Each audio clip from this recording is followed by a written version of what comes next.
banking reform was on your agenda. You had always, I think, had a bee in your bonnet about a lack of competition in the Australian banking system. Well, they're deadbeats. Does this go all the way back to what your father used to tell you about the failure of banks to support businesses like his? Yeah, I think that's where I first got the taste of it. The uncompetitiveness, the oligopoly of the so-called free enterprise banks. So I always believed in competition, but we could never engender any competition. And this is where finally, I mean, in 1977, this is 6 years before I became Treasurer, 6 years, and 6 years before Bob became leader, I make a speech in the House of Representatives saying we should open Australia up to foreign bank competition. And the reason I made that speech in those days was because the free enterprise banks, so-called, the same four we have today, now much different now, were completely uncompetitive. Can you remember the first real conversation you had with a banker after you became Treasurer? I do. It was a fellow called Sir Robert Law Smith, who was chairman of the National Australia Bank, and his managing director was a fellow called Jack Burke. And they came to see me in the Treasurer's office in the old Parliament House. It must have been about April of '83. And Sir Robert Law Smith had a sort of plum in his mouth, and he said, "Because, Treasurer, we believe in competition." I said, "You know what, Sir Robert, I'm going to give you some." Oh, he said, "Oh, you are? How?" I said, "Well, I'm going to give you more freedom to take deposits." "That sounds good." I said, "But I'm going to let in a great array of foreign banks to compete for them." Oh.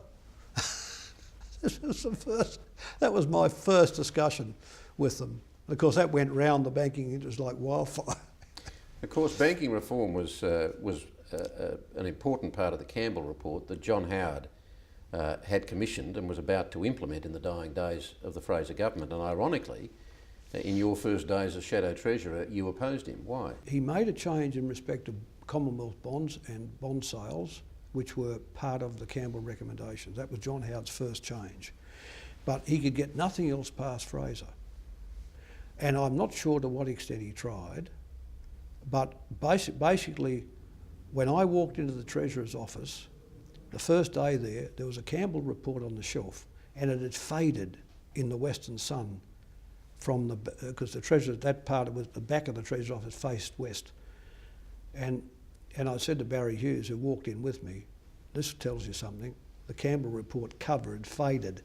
You know, it was a sort of metaphor for the fact that the Fraser-Howard regime had let the Campbell recommendations lapse. But nonetheless, whatever banking changes he had announced that he was going to make, you, as Shadow Treasurer, opposed at that stage. I certainly give Howard the credit for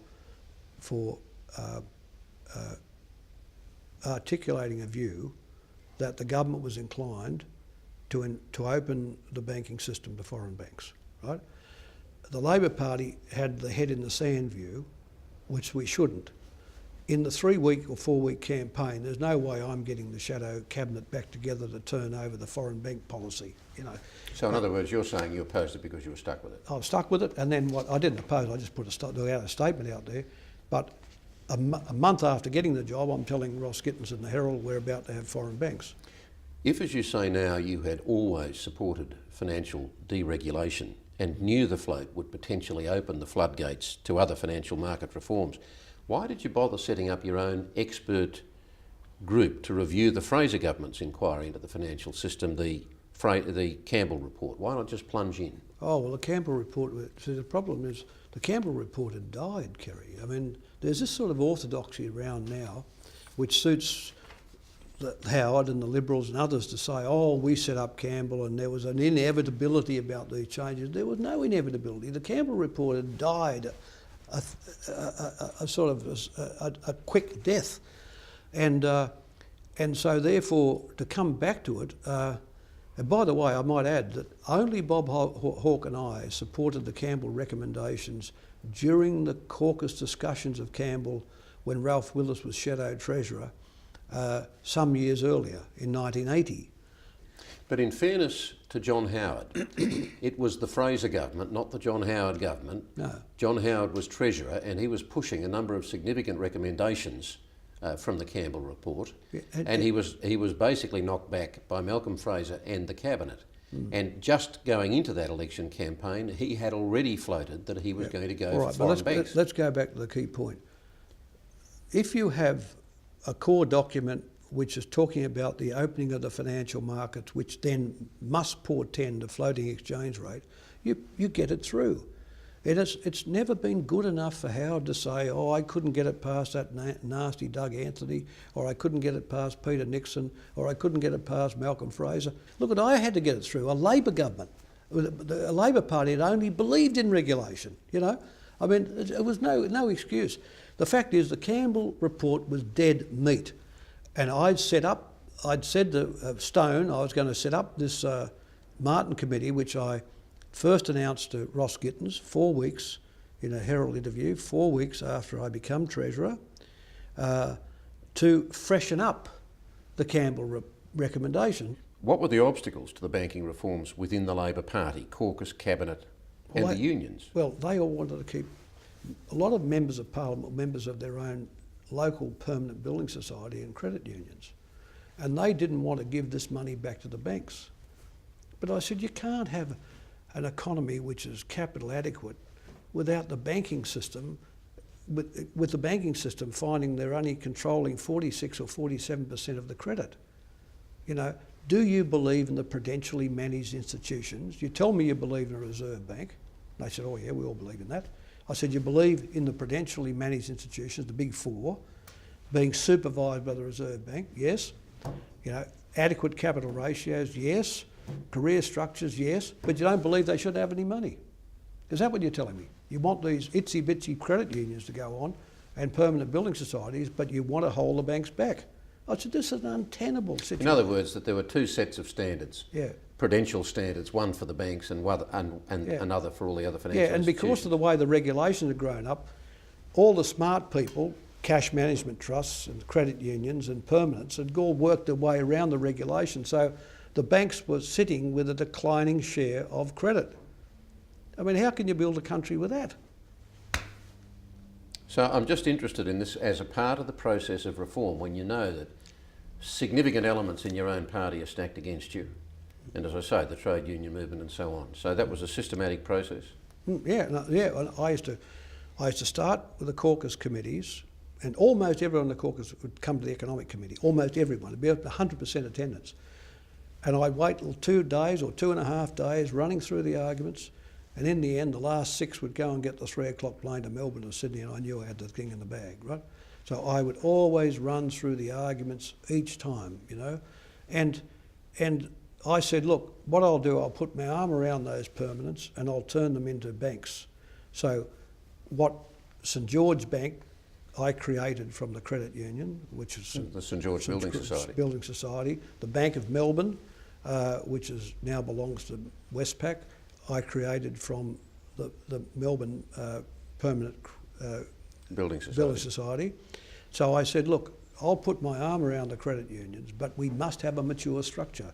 Banks must be at the centre of it, but they have to be competitive, and they're slothful and uncompetitive, and that's where the foreigners will sharpen them up. Looking at the way powerful interests, whether driven by self-interest or genuine concerns, can align against big reforms with potentially big impacts, is there some formula, really? Is there a formula for changing minds, for winning opponents over, for bringing people along? Well, the formula is what I said to you earlier. You make the political strategy around good policy rather than the political strategy around trickery and imagery. So, in the end, I think a conscientious community knows if they can go to a bank and borrow for a house or an apartment and get the money and be able to afford it, they'll give the government of the day a tick.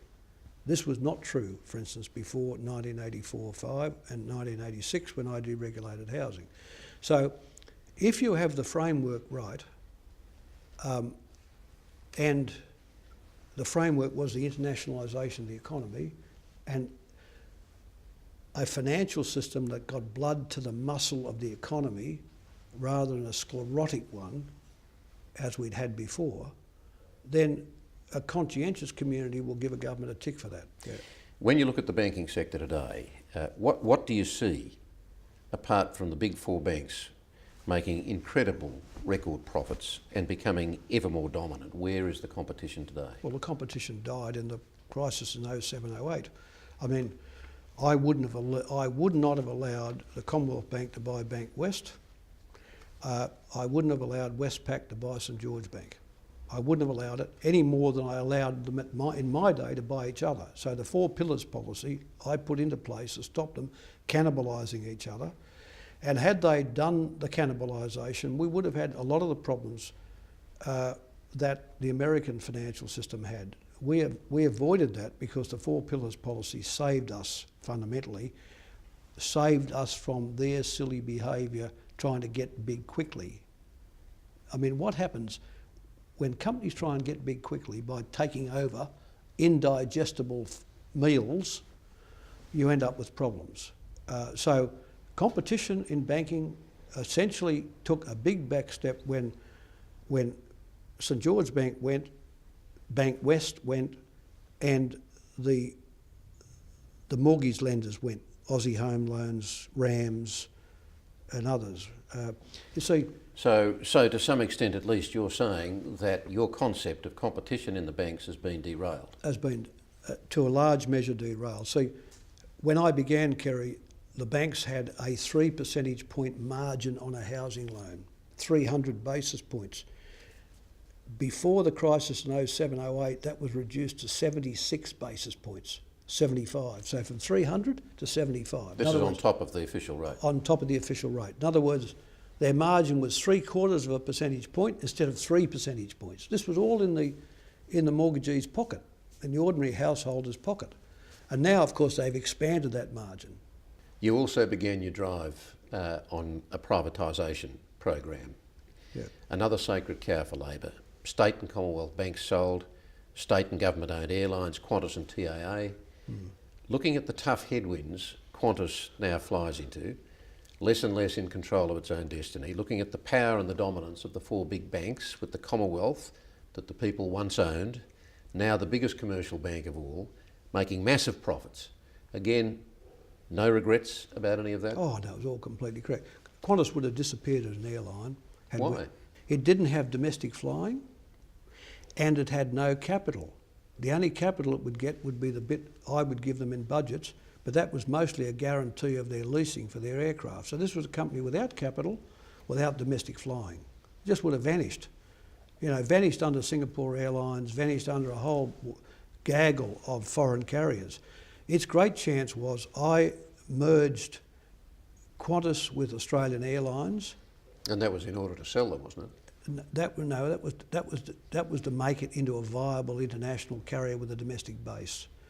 And without that, and an attractive option. Yeah, and if you have a look at Qantas today, without the domestic carriage around Sydney, Melbourne, Brisbane, Perth, if we were Qantas was relying today on its international carriage, it'd be gone again as a company. Now this might be a simplistic proposition in your terms, but I hear not irregularly the comment from people who are dissatisfied with the way the banking system works today, in this sense that the whole market is dominated by four big banks that often seem to move in very similar patterns. It's true. What would have happened if the Commonwealth Bank was still a public entity that might operate as a genuine contrast and competitor to the commercial banks? Well, it was, for a start, it was a plane flying on one wing. And that wing was the old State Savings Bank customer base of New South Wales. The CBA, when I found it, was basically a one-trick pony which had a big customer base in New South Wales and nothing in Victoria. That's point one. It was no real competitor in business funding. It had a reasonable book in housing finance, but nothing in business funding. And I bought the State Bank of Victoria, and so the Commonwealth Bank, for the first time in its history, flies on two wings, a big deposit base in Victoria and New South Wales. And remember this, Kerry, we floated it at $5.60 a share. It's now $74. That's how much extra value has been pumped into this thing. $5.60 compared to $74.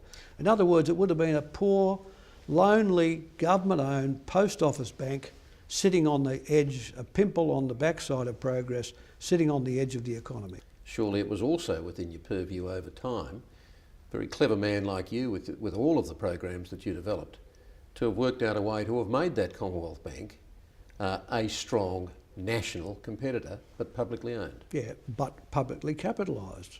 And if we're cutting payments to people and middle class welfare and corporate welfare in one budget after another, the idea of using scarce government capital to capitalise a bank, of all things, a bank where we didn't need to be, was an anathema to us. And I mean, I think we can make this boast. We have created, if not the most valuable bank in the world, certainly the most valuable bank by stock market prices in the world, right? Its utility to the Australian community, the Commonwealth Bank's utility and service now to the Australian community is 100 times bigger than it was when it was a government-owned bank. In the land of scarce capital, we should not be capitalising banks, which are just another competitor to Westpac and see the others. There's just no point in doing that, right? And of course, we created a fantastic thing. I mean, I know there's lots of CEOs and people will take a bow for the Commonwealth Bank, but the fundamental decisions to create the current Commonwealth Bank I took. I mean, I did the investment banking. I was the investment banker on the Commonwealth Bank, State Bank deal and the building of the Commonwealth Bank. I was about to say, where is the humble Paul Keating here? Well, there's nothing there to be humble about. It's one of the most valuable bank in the world by stock market, and I've got my label glued all over it.